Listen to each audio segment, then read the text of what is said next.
औज़ुबिल्लाहि मिनश्शैतानिर्रजीम बिस्मिल्लाहिर्रहमानिर्रहीम रब्बि इश्रह ली सदरी व यस्सिर ली अमरी वहलुल उक़दतम मिन लिसानी यफ़क़हू क़ौली रब्बी ज़िदनी इल्मा। This is me, Parveen Mohammed Iqbal. I am I am principal of Effort Rehabilitation and Vocational Center. I am vice president the Effort Welfare Trust, and I am double MA, B.Ed, Special Education and Islamic Studies. I have diploma. I have diploma school management, behavioral modification and learning disability. I have research awareness learning disability among normal school teacher, as well as I am head of the Effort Quran Academy since 10 years. आज का जो topic है special education, special needy children जो है उसके importance और education के हवाले से। तो फर्स्ट ऑफ ऑल मैं सबसे पहले शुक्रगुजार हूँ टीच का कि इन्होंने प्लेटफॉर्म दिया इस हवाले से कि स्पेशल बच्चों के बारे में बात की जाए, स्पेशल नीड बच्चों के हवाले से बात की जाए। नॉर्मल बच्चों के हवाले से सभी बात करते हैं, माशाल्लाह माशाल्लाह हमारी हाई क्वालिफाइड टीचर्स हैं जो नॉर्मल बच्चों के हवाले से बातें करती हैं, उनकी मसले मसाइल के बारे में डिस्कस करती हैं। लेकिन बहुत सी अब भी कमियां हैं कि बाज़ नॉर्मल स्कूल्स के अंदर भी स्पेशल बच्चे मौजूद होते हैं जो जिसकी हमें अवेयरनेस नहीं है, मालूमात नहीं है, क्योंकि इसकी नॉलेज नहीं है। इसीलिए हम बहुत सी चीज़ों पे जिन पे काम करना होता है नहीं कर सकते। स्पेशल एजुकेशन एक बहुत बड़ा समंदर है। अगर हम देखें तो अल्लाह ताला ने अगर कायनात में हर चीज़ को अल्लाह ताला ने एतदाल के साथ, तवाज़ुन के साथ पैदा किया है। हर चीज़ अपने तवाज़ुन के साथ कायम है, ज़मीन, आसमान ये सब तवाज़ुन के साथ कायम है। अगर कोई चीज़ अनबैलेंस है तो जिसमें अल्लाह ताला की कोई ना कोई मसलहत है। इसी तरह अगर जैसा दिल अगर बहुत ज़्यादा बड़ा है तो भी मसला है, दिल अगर छोटा है तो भी मसला है।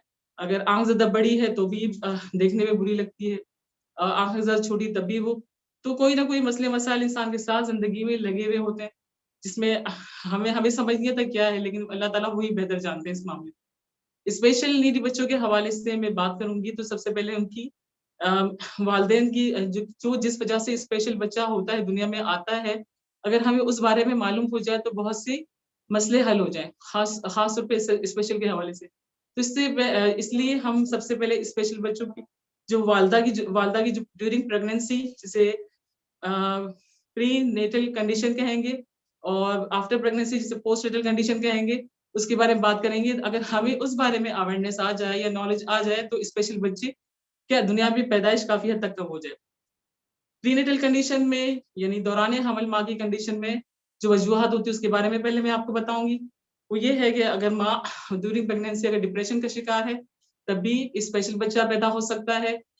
जेनेटिक प्रॉब्लम की वजह से भी कि खानदान में अगर किसी को कोई स्पेशल बच्चा है, उस वजह से भी स्पेशल हो सकता है। कज़न मैरिज की वजह से भी स्पेशल बच्चा हो सकता है। और अगर कोई वालदा है, ड्रग्स ले रही हैं, ड्रग्स मेडिसिन्स ले रही हैं या कोई वालिद हैं अगर वो अल्कोहलिक है, इस वजह से भी अगर बच्चा स्पेशल हो सकता है। अगर लेड पॉइज़निंग, तम्बाकू, गुटखा या कोई इस तरह की सिगरेट है या कोई नशावर चीज़ अगर इस्तेमाल कर रहे हैं, इस वजह से बच्चा स्पेशल हो सकता है। क्रोमोसोम्स की तादाद में अनबैलेंस होने की वजह से भी बच्चा स्पेशल पैदा हो सकता है। माँ को टाइफाइड है तो ज़्यादा चांसेस हैं कि बच्चा ब्लाइंड हो जाए। अगर जॉन्डिस है तभी स्पेशल होने का ज़्यादा खतरा है। अगर क्रोमोसोम्स का मसला है, ज़्यादा अनबैलेंस है तो डाउन सिंड्रोम बच्चे होने का बच्चा डाउन सिंड्रोम पैदा हो सकता है। और अगर ब्लड प्रेशर हाई है तब भी स्पेशल बच्चा पैदा होने का खतरा हो सकता है। अगर माँ के पेट में पानी की मिकदार ज़्यादा है, तब भी हो सकता है बच्चा स्पेशल बच्चा हो सकता है। अगर बच्चे का सर बहुत बड़ा है, उसमें पानी भरा हुआ है, तो बच्चा स्पेशल पैदा हो सकता है। अगर वालिदैन को कोई ना कोई डिप्रेशन है अगर, तब भी हो सकता है। अच्छा, अगर पेरेंट्स अगर ड्यूरिंग डिलीवरी के दौरान अगर बच्चा गिर गया या नर्स से कोई मिसहैप हो गया, तभी बच्चा स्पेशल हो सकता है। या वालिदा को अगर डॉक्टर ने डिलीवरी के दौरान अगर कह दिया कि ऑपरेशन होने वाला है बच्चे को और क्या कहते हैं और ऑपरेशन नहीं हुआ टाइम पर, ऑक्सीजन की मिकदार कम हो गई या बच्चा रुक गया, तब भी बच्चा स्पेशल हो सकता है। हमारे यहाँ अमूमन यूँ होता है कि जब बच्चे डिलीवरी होने वाली होती है माँ को, तो वालिदा चाहती है कि नॉर्मल हो जाए, सास चाहती है कि नॉर्मल डिलीवरी हो जाए, जिसकी वजह से ये होता है कि डॉक्टर कह रही होती है कि भई मसला है, आप ऑपरेशन करवा लें, लेकिन नहीं नॉर्मल चाहिए, नहीं थोड़ा बर्दाश्त कर ले, जिसकी वजह से बच्चे के साथ कुछ मिसअप हो जाता है, प्रॉब्लम्स हो जाती हैं, तो इससे स्पेशल होने के चांसेस बढ़ जाते हैं। अच्छा, बच्चा अगर पैदाइश के दौरान पैदा होने के बाद वक़्त पर नहीं रोया, उसी वक़्त ना रोया, तब भी मे बी पॉसिबल है कि वो स्पेशल है, कहीं न कहीं चांसेस हो जाते हैं। अच्छा, 24 घंटे की ऑब्जर्वेशन होती है स्पेशल के हवाले से, यानी कि डॉक्टर्स जो होते हैं, जो ज़्यादा अच्छे हॉस्पिटल होते हैं, बाकायदा ऑब्जर्व करते हैं कि बच्चा रिस्पॉन्स दे रहा है, नहीं दे रहा, चीज़ों को देख रहा है, नहीं देख रहा। वो उनको काफ़ी हद तक मालूम हो जाता है कि बच्चे में कुछ ना कुछ मसला है या नहीं है, वो देख लेते हैं ऑब्जर्वेशन के ज़रिए से। और अच्छा, अगर जॉन्डिस हो गया तब भी हो सकता है पैदाइश के बाद बच्चे को स्पेशल का मसला हो सकता है। अच्छा, बच्चे को बुखार बहुत तेज़ हो गया, फिर इसकी वज़ह से फीड्स पड़ गए, तब भी बच्चे को स्पेशल प्रॉब्लम हो सकती है। ऑक्सीजन का मसला है, तब भी बच्चे को स्पेशल का प्रॉब्लम हो सकती है। अच्छा, ये तो मैंने आपको प्रीनेटल कंडीशन और पोस्टनेटल कंडीशन बता दी। अब जब कुछ हर चीज़ नॉर्मल है, अगर आपको लग रहा है कि हर चीज़ नॉर्मल है, कोई मसले-मसाइल नहीं है, बच्चा बिल्कुल हर लिहाज से बेहतर है। इसके बाद ये होता है कि मे बी पॉसिबल कि बच्चा वक़्त पे अगर आपको पहचानना है कि बच्चा स्पेशल है, तो क्या होगा कि बच्चे की सिटिंग वक़्त पर नहीं हुई, वॉकिंग्स वक़्त पर नहीं हुई, स्टैंडिंग वक़्त पर नहीं हुई। बच्चा जो 2.5 साल के अरसे में जितना बच्चे को बैठना है, खड़े होना है, स्टैंडिंग करना है, चलना है, वो वक़्त पर नहीं कर रहा और वक़्त पे बोल नहीं रहा, रिस्पॉन्स नहीं दे रहा, तो फिर क्या होता है, बच्चे का डीक्यू करवाया जाता है।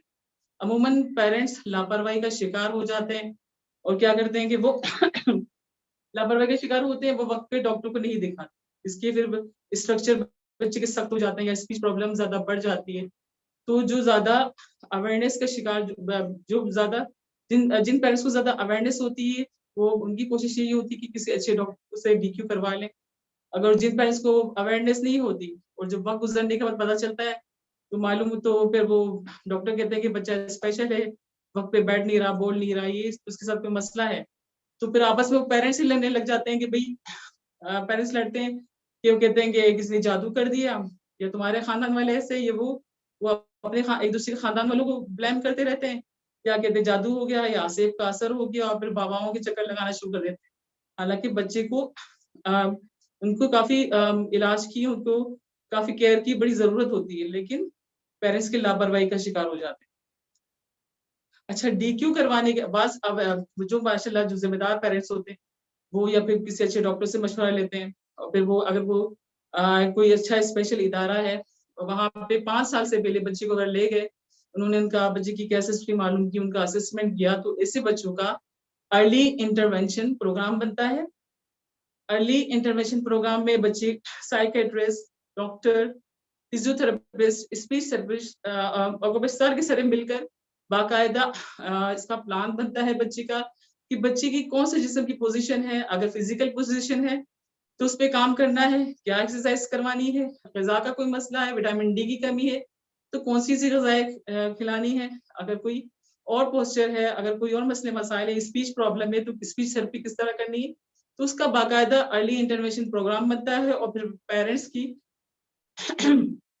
काउंसलिंग की जाती है कि बच्चे को किस तरह आपको लेकर चलना है। फिर वो उनके सेशन लगते हैं और बच्चे को बताया जाता है, इससे बच्चे में काफ़ी इम्प्रूवमेंट आती है। अच्छा, अब 5 साल के बाद बच्चे की मेंटल ग्रोथ, कोई भी स्पेशल बच्चा है, उसकी जो ग्रोथ है नॉर्मल भी बच्चा हो, उसकी 5 साल में ग्रोथ कंप्लीट हो जाती है। अब 5 साल के बाद अगर बच्चे के साथ कोई मसले-मसाइल आ रहे हैं, अगर वो बोल नहीं रहा या उसकी फिज़िकल कंडीशन सही नहीं हुई, अगर पेरेंट्स अगर समझदार हैं, तो वो स्पेशल इदारे में ले जाएँगे। तो यूँ होता है कि स्पेशल इदारे वाले जो होते हैं, वो उसकी केस हिस्ट्री मालूम करते हैं। केस हिस्ट्री मालूम करने के बाद कि बच्ची की वालिदा की ड्यूरिंग प्रेगनेंसी, डिलीवरी वगैरह की हिस्ट्री मालूम करते हैं, खानदान की हिस्ट्री मालूम करते हैं।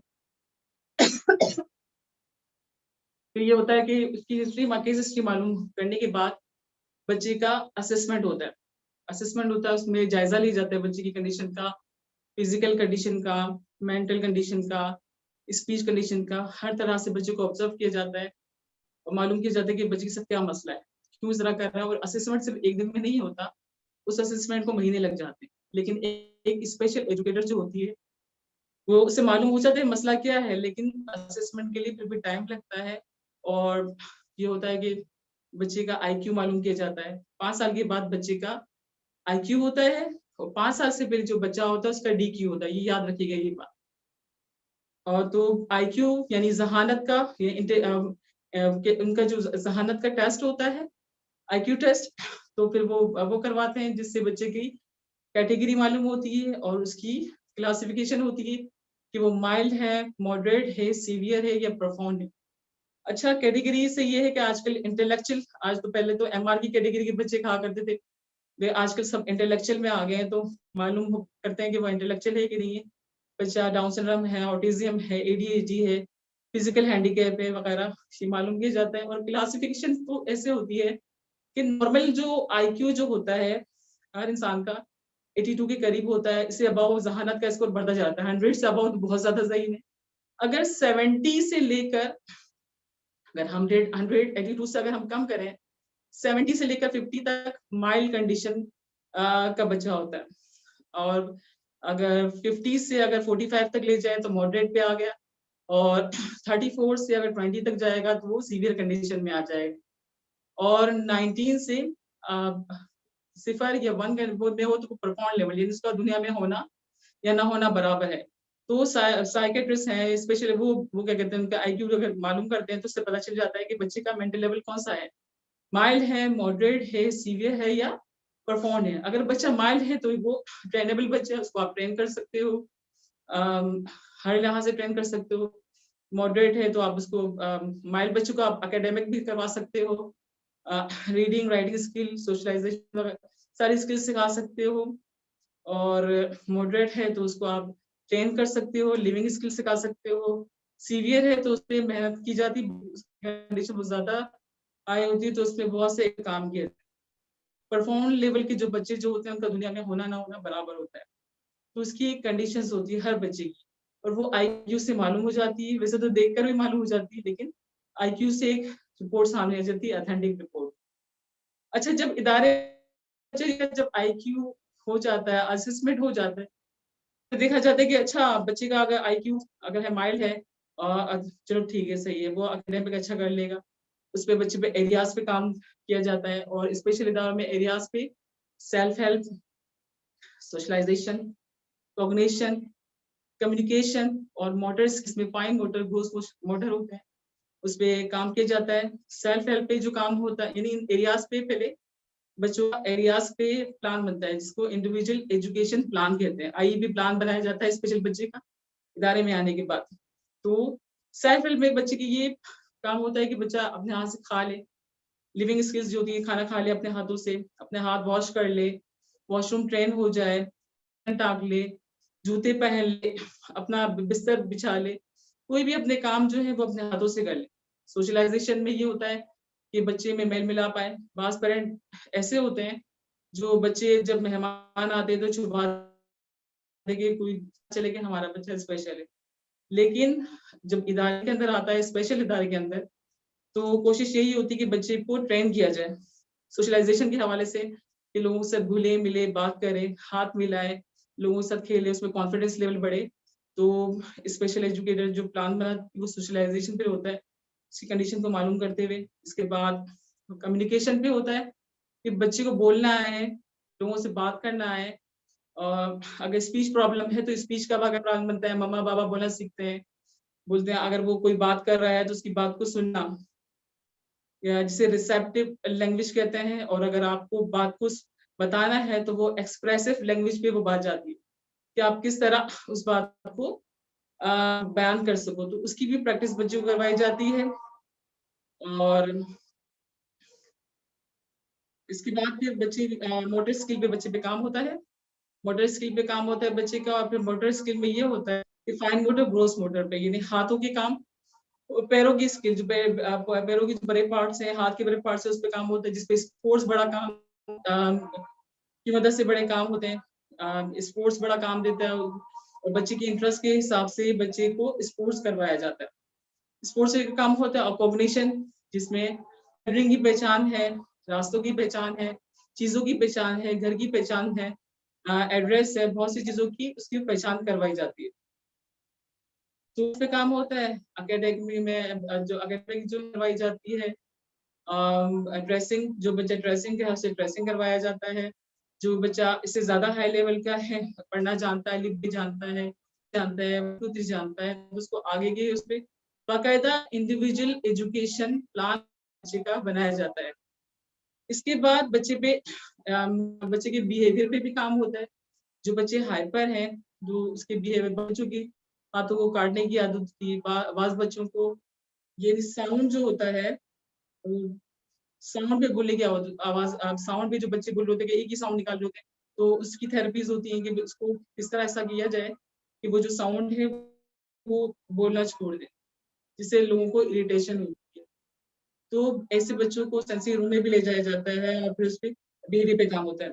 अच्छा, जब बच्चे का प्लान, मैंने आपसे कहा कि 5 एरियाज पे काम होता है, एकेडमिक में काम होता है, बिहेवियर पे काम होता है, स्पेशल डाउन में। अगर स्पेशल नीड बच्चा, अगर उसका फिजिकल इम्पेयरमेंट है, अगर पैरों का मसला है, तो बाकायदा उसकी ऑब्जर्वेशन के बाद उसकी थेरेपीज होती है, जो जिस चीज की होती है उसकी, ताकि उसके पैरों में इम्प्रूवमेंट आए। ऐसे इंस्ट्रूमेंट बनाए जाते हैं जो उसको पहन के रखने से उसमें इम्प्रूवमेंट आए, ताकि बच्चा हमेशा के लिए बेकार ना हो जाए या मासूम ना हो जाए। उसकी थेरेपी से काफी इम्प्रूवमेंट आती है।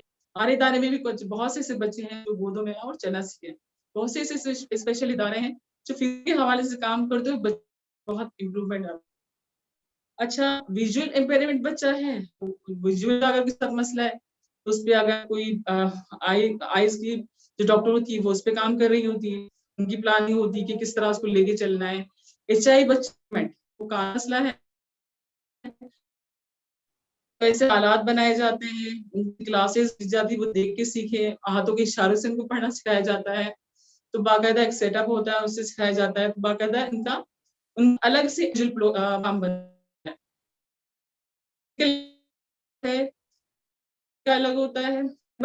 स्पीच प्रॉब्लम बच्चों को अलग से प्लान बनने का, डिफरेंट इंफरादी तौर पे उनका प्लान बनाया जाता है। उनका प्लान बन जाता है इन बच्चों का। बास बच्चे को 4th मंथ का प्लान होता है, बास का 6 मंथ का, बास बच्चों का साल का प्लान होता है। उनपे उनके प्लान होता है। जब उनपे वर्क, हर बच्चे का के एरिया पे अकेडमी, उनकी प्लानिंग के हिसाब से उनका सिलेबस बनता है और उस पे वर्क किया जाता है। जब उस पे वर्क हो, अल्हम्दुलिल्लाह काफी इम्प्रूवमेंट आती है बच्चे के अंदर, और बहुत इम्प्रूवमेंट आती है। इन्वायरमेंट बहुत बड़ी चीज होती है, उससे बच्चा बहुत कुछ सीखता है। अगर जिस बच्चे पे अगर इम्प्रूवमेंट नहीं आ रही है, special educator, physiotherapist, speech therapist, occupational therapist, ये सब मिलके दोबारा एक बच्चे का प्लान बनाती है।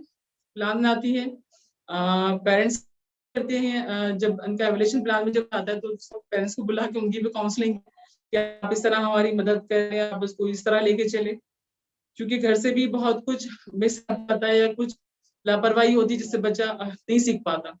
तो टेक्निक्स चेंज होती है, फिर उस पर काम इम्प्लीमेंट होता है, तो काफी इम्प्रूवमेंट आती है। इन्वायरमेंट फैक्टर से काम करने से उन पे प्लान में काफी बच्चे में इम्प्रूवमेंट आती है। और फिर जब वो प्लान, वो एरियाज के जो पॉइंट्स जिन पे काम किया उससे सक्सेस होता है, फिर अगले साल फिर दोबारा इंडिविजुअल एजुकेशन प्लान के दूसरे पॉइंट्स के तहत काम किया जाता है। स्पेशल इदारों में काम होता है। और जो बच्चे बड़े हैं, अडल्ट बच्चे हैं, जो बड़े हो जाते हैं स्पेशल बच्चे, फिर अगर वो काफी हद तक अगर वो सारी स्किल्स सीख गए हैं, जैसे मैंने आपसे सोशलाइजेशन, यानी माइल्ड कैटेगरी की जो बच्चे हैं, जो हर चीज में इम्प्रूवमेंट होती है जिनके अंदर, तो स्पेशल इदारों की कोशिश होती है कि वो उनकी, यानी कि कोई वोकेशनल वर्क्स, ताकि वो आने वाली जिंदगी में हुनर के जरिए कुछ कमा सके और जिंदगी के फायदेमंद शहरी बन सके, किसी के मोहताज ना हो, कमा सके। तो वो स्पेशल जो बेस्ट होते हैं उसमें ये काम सिखाया जाता है। स्पेशल के हवाले से इस मॉडल से कहा तो बच्चे की हाँ इंटरेस्ट के हिसाब से स्पोर्ट्स करवाया जाता है। और स्पोर्ट्स में फुटबॉल है, टेनिस है, गुची है, स्लो लर्नर बच्चों के लिए गुची गेम है, स्विमिंग है, बहुत सी गेम्स हैं जो बच्चों को स्पेशल नीड बच्चों को करवाई जाती है। स्पेशल के हवाले से हमारे इदारे में भी लॉस एंजलिस से अमेरिका से गोल्ड मेडल जीत कर आए थे 2015 में। अगर यंग एथलीट्स में सुबह इकबाल की जुनूबी एशिया की सबसे बेस्ट स्टोरी है। एडीएचडी बच्चे के हवाले से अगर देखें तो हुजैफा हमारा बच्चा था, उसमें काफी इम्प्रूवमेंट आई। और हमारी जमशेदुल मुंतहा हमारे इदारे में चल, और बहुत सी बच्ची है, बहुत सी बच्चियां हैं में जो गोदों में आई थी चलना सीखी। अच्छा, स्पेशल इदारा जो है वो पागल खाना नहीं है, उसका बाकायदा एक सेटअप होता है, दी जाती है बच्चों को। बच्चे में जो कुछ कमियां हैं जो अपनी उम्र से पीछे हैं, अगर 5 साल का बच्चा हो सकता है वो मे बी पॉसिबल कि वो 1 साल पीछे हो, है वो उसका मेंटल एज 4 साल के बच्चे के बराबर हो, या बाज बच्चे से जिनका मेंटल एज अच्छा है, फिजिकल कंडीशन में अगर मसला है तो हो सकता है कि वो उसमें उसके अगर उसके इनको ऐसे इंस्ट्रूमेंट पहनाए जाए, उनकी थेरेपी जिससे इम्प्रूवमेंट आ जाए। विजुअल एम्पेयरमेंट है, इम्पेयरमेंट कभी है ही नाकाबिलियत, नाकाबिलियत से काबिल बनाना, यानी कि अगर आप जैसे ग्लासेस लगा दिए तो वो पढ़ने लग जाए। एचआई बच्चा है, हेयरिंग एम्पेयरमेंट है, अगर उसमें हेयरिंग एम्पेयरमेंट है या नाकाबिलियत है, हम माजूर नहीं कहेंगे, हमने नाकाबिलियत का लफ्ज यूज किया।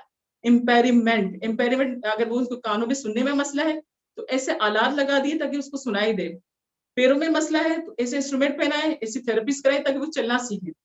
और जो बिल्कुल जो बच्चे जिनके पैर नहीं है, नहीं चल सकते हैं, तो वो उनको ऐसे इंस्ट्रूमेंट पहनाए जाते हैं तो जिसकी ट्रेनिंग होती है कि वो चलते हैं। और बाज ऐसी गाड़ियां होती हैं जिससे वो व्हील चेयर्स हैं उससे वो चलते हैं। माशाल्लाह हमारे मुल्क में तो साइकिलिंग में भी बच्चे व्हील चेयर साइकिलिंग में भी हॉकी खेलते हैं, टेनिस खेलते हैं। माशाल्लाह अब तो इतना अवेयरनेस हो चुकी है हमारे यहाँ पर, लेकिन अभी भी बहुत सी कमियां हैं जो पूरी करने की जरूरत है। तो स्पेशल इदारे में एक मुकम्मल सेटअप की जरूरत होती है, जिसमें सेंसरी रूम होना जरूरी है, एचआई रूम्स होना जरूरी है, विजुअल इम्पेयरमेंट का भी पूरा सेटअप होता है बाकायदा। अच्छा, फिजिकल हैंडीकेप जो बच्चे जो होते हैं उनके लिए फिजियो रूम्स होना जरूरी है। स्पीच थेरेपी के बच्चों के लिए स्पीच रूम होना जरूरी है। ऑटिज्म बच्चे हैं जिनका सेंसरी प्रॉब्लम है, उनको ऑक्यूपेशनल थेरेपी रूम की जरूरत होती है, इसमें जाता है। और वोकेशनल वर्क जो बड़े बच्चे हैं उनको हुनर सिखाया जाता है। अच्छा, जो लड़कियां हैं उनके लिए एक सिक रूम की भी जरूरत होती है, ताकि वो बड़ी हो जाए तो उनको उनको ट्रेन किया जाए शरई मसले मसाइल के हवाले से। और लड़कियों को किचन के हवाले से भी गाइडलाइन दी जाती है कि उसको किस काम करना है, उनकी एज की और उनकी समझ के हिसाब से कि वो कितना समझ सकती उसके हिसाब से। तो स्पेशल इदारा मैंने आपसे कहा पहले भी कि पूरा एक सेटअप होता है। और स्पोर्ट्स में माशाल्लाह बहुत अच्छा काम होता है स्पेशल इदारों में। और जो इंटेलेक्चुअल जो बच्चे होते हैं जो अपनी उम्र से पीछे होते हैं, तो आप उनको उनकी शनाख्त मैंने आपसे कहा इस तरह होगी कि वो उनमें हौसला कॉन्फिडेंस लेवल नहीं होता, कॉन्फिडेंस लेवल नहीं होता वो उनमें। एक ये कि वो कहते हैं कि हाँ वो ये हमेशा कहते हैं कि हम शिकस्त की आदत होती है, ये कहते हैं कि हम ये कर ही नहीं सकते। अगर कोई काम अच्छा कर भी लेते हैं तो क्रेडिट देते हैं मेरे पेरेंट्स ने किया, मेरी टीचर ने किया। नॉर्मल तो यही होता है, नॉर्मल बच्चा वो क्या होता है कि नॉर्मल बच्चा अमूमन ये होता है कि वो कहता है कि सारा क्रेडिट खुद ले लेता है, बल्कि सामने वाले का भी क्रेडिट खुद ले लेते हैं। लेकिन कोई भी स्पेशल बच्चा जो होगा वो क्रेडिट, अच्छाई का भी क्रेडिट उस्ताद को देगा, टीचर को देगा, पेरेंट्स को देगा, और जो गलत किया उसका भी क्रेडिट उनको देगा। और उनकी शॉर्ट सेल्फ मेमोरी होती है, उनकी याददाश्त बड़ी कम होती है, उन्हें कुछ ज्यादा याद नहीं रहता, उनको बार बार रिपीटिशन करवाना पड़ता है, बार बार रिपीट करवाना पड़ता है, जिससे उसकी प्रैक्टिस होती रहे और उससे वो चीज याद रहे। और उनके इंकरेज करना पड़ता है क्लैपिंग के जरिए, गिफ्ट के जरिए, ताकि उनमें हौसला आए। तो ये पूरी एक समंदर है, हर बच्चा डिफरेंट होता है, उसकी कैटेगरी डिफरेंट होती है, उसकी क्लासिफिकेशन डिफरेंट होती है, उसकी कंडीशन उसके हिसाब से, बच्चे की नीड के हिसाब से स्पेशल एजुकेशन में काम किया जाता है। बास नॉर्मल स्कूल के अंदर भी, नॉर्मल क्लास के अंदर भी बहुत से स्पेशल बच्चे होते हैं जो पेरेंट्स को नहीं पता, टीचर्स को भी नहीं पता। अमूमन यही होता है हमारे यहाँ। बड़ी हाई स्कूल की तो मैं बात नहीं करूंगी, लेकिन बास नॉर्मल स्कूल के अंदर भी स्पेशल बच्चे होते हैं। पेरेंट्स कहते हैं, नहीं एक्सेप्ट ही नहीं करते वो तो, कि हमारा बच्चा नॉर्मल है, स्पेशल नहीं है। काफी साल एकेडमिक के स्कूल में गुजर जाते हैं, लेकिन बच्चा वही ट्रेसिंग पर है, राइटिंग पे, लेकिन वो क्लास बढ़ रही है, उसकी एज भी बढ़ रही है, लेकिन पेरेंट्स एक्सेप्ट नहीं करते। जब जब बच्चों को टीचर्स मार रही होती है, जब वो मार खा रहे होते हैं, फिर बच्चा रो रहा होता है जाने के लिए कि मैं स्कूल नहीं जाऊंगा, फिर ख्याल आता है कि भाई नहीं, पेरेंट्स कहते नहीं बच्चे के साथ मसला है। फिर तब जाके जब लर्निंग एज गुजर जाती है, फिर ख्याल आता है कि नहीं बच्चे के साथ मसला है, अब हम क्या कहते हैं, अब कुछ करना चाहिए। फिर वो इस इदारों में आते हैं, जब फिर उस्ताद क्या करे, जो वक्त होता है, जो टाइम होता है, उस टाइम पे अगर वो काम हो जाए तो बहुत बेस्ट हो जाता है, एक बच्चा जाया होने से बच जाता है। लेकिन ज्यादातर ये होता है कि पेरेंट्स को अवेयरनेस नहीं है, पेरेंट्स को काउंसलिंग की जरूरत है, हमारे असातिज़ा कराम को, टीचर्स को काउंसलिंग की जरूरत है। बड़ी जो स्कूल में कंसल्टेंट टीचर का एक कॉन्सेप्ट है, जिसमें नॉर्मल और स्पेशल टीचर मिलके बच्चे का प्लान बनाती है। नॉर्मल के हवाले से मैं बात कर रही हूँ, जिनमें जहाँ पर स्पेशल बच्चे होते हैं, जो बैक होते हैं, एलडी बच्चे हैं, तो बाकायदा उनका प्लान बनता है और उसका प्लान के तहत काम होता है। बड़ी स्कूल्स में इस तरह के बच्चों के लिए रिसोर्सेज रूम होते हैं, रिसोर्सेज क्लासेस होती हैं जो कलरफुल होती हैं, उसमें बच्चों पे काम होता है। अगर उस लर्निंग डिसेबल बच्चों पे भी काम किया जाए तो बहुत अच्छी इंप्रूवमेंट आती है। इसके लिए सबसे जरूरी है कि हमारे माहौल में और हमारे माशरे में जहां जहां भी हमारे पेरेंट्स हैं, वालिदैन हैं, दुनिया में जहां कहीं पर भी, उनको स्पेशल के हवाले से, स्पेशल टीचर्स के हवाले से, स्पेशल एजुकेटर्स के हवाले से, स्पेशल बच्चे के हवाले से उनको नॉलेज दी जाए कि इन बच्चों को तवज्जो की जरूरत है, माहौल की जरूरत है, एक्सेप्ट करने की जरूरत है। आजकल हमारे यहाँ पर भी इंक्लूसिव एजुकेशन, नॉर्मल स्पेशल का सिस्टम वो हुआ है, लेकिन अब इस पे इम्प्लीमेंट नहीं हुई ज्यादा। तो कोशिश, उम्मीद है कि हमारे यहाँ पे भी इस पे काम हो, और अल्लाह से दुआ है कि बहुत बेहतरीन काम हो। हमारा मकसद भी यही है, ताकि हम लोगों में अवेयरनेस आए, और इंशाल्लाह उम्मीद करती हूँ आप लोगों में अवेयरनेस इस हवाले से आई होगी। जज़ाकल्लाह खैर, थैंक यू, अल्लाह हाफिज़।